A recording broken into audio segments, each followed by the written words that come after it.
ফুল কার না ভালো লাগে? ফুল মানেই একটা স্নিগ্ধতা, পবিত্রতা।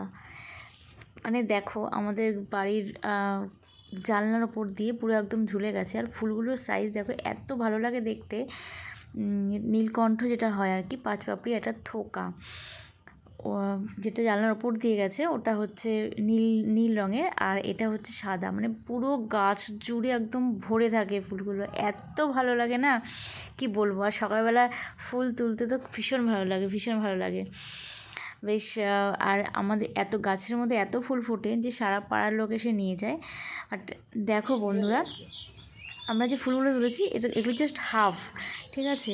এরপর মানে গাছ থেকে এগুলো আমাদের হাফ তোলা হয়েছে, এরপর গাছ থেকে আরও সবাই এসে নিয়ে যায়।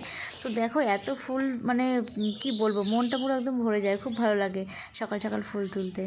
এরকম কার কার ভালো লাগে সকাল সকাল বেশ ফুল তুলতে, কমেন্ট করো।